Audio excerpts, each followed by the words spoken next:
اسی سینے میں حضور کا قلب اطہر ہے۔ اب اس کی کہانی کس میں قدرت ہے کہ اس کی کہانی کو بیان کر سکے؟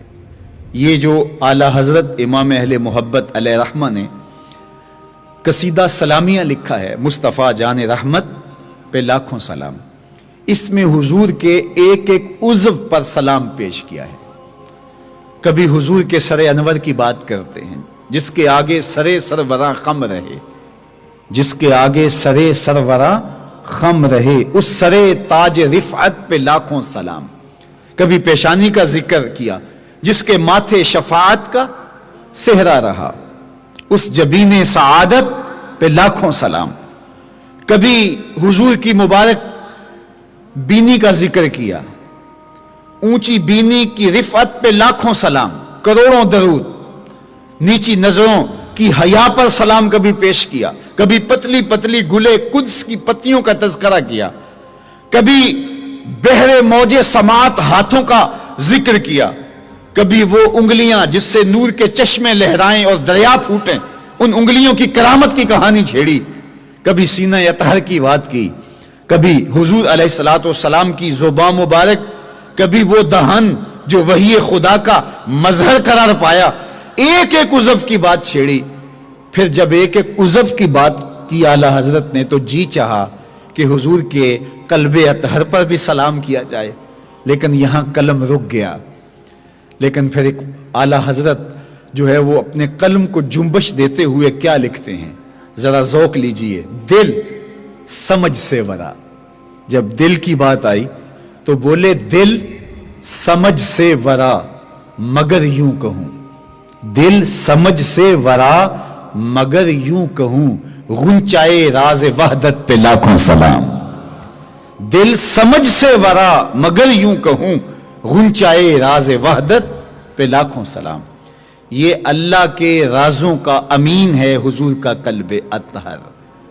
حضور نے فرمایا میری آنکھیں سوتی ہیں، میرا دل جاگتا رہتا ہے۔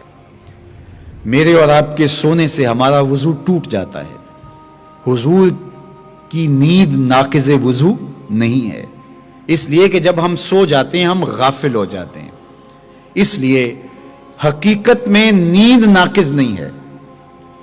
جب ہم غافل ہو گئے تو غفلت کی وجہ سے خریج روح کا امکان موجود ہے، جس کو غفلت کی وجہ سے ہم جان نہیں سکتے، اس لیے حکم نیند پر نقض وضو کا لگا دیا گیا۔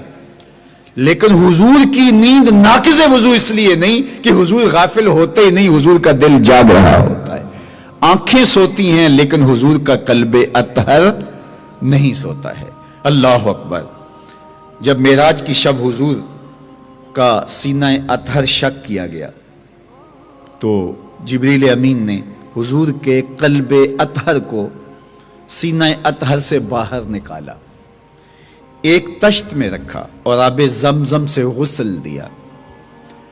کوئی شخص ایسا ہے جس کا دل اس کے سینے سے نکال لیا جائے اور وہ زندہ رہ سکے؟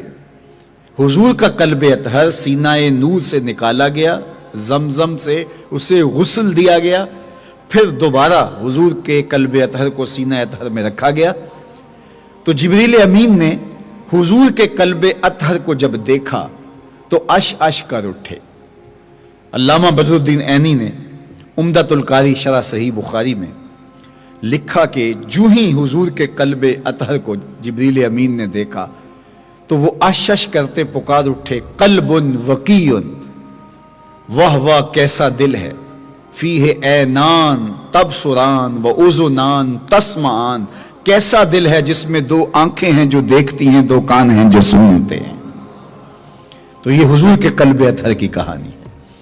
فرمایا صحابہ صفیں سیدھی رکھا کرو، مت سمجھو میں آگے دیکھتا ہوں، جس طرح میں آگے دیکھتا ہوں میں پیچھے بھی دیکھتا ہوں، میں تمہارے رکوع بھی دیکھتا ہوں اور دلوں میں پیدا ہونے والے خشوع بھی دیکھتا ہوں۔ تو یہ حضور کے قلب اطہر کی وسعت، حضور کے قلب اطہر کا جمال، اور جس طرح حضور باقی لوگوں سے نرالی شان رکھتے ہیں، حضور کا قلب اطہر بھی ایک الگ اور نرالی شان رکھتا ہے۔ تو یہ شان اللہ نے اپنے محبوب کو عطا کی۔ بول انٹرٹینمنٹ کے شوز دیکھنے کے لیے ہمارے چینل کو سبسکرائب کریں اور بیل آئیکن پر کلک کرنا نہ بھولیں۔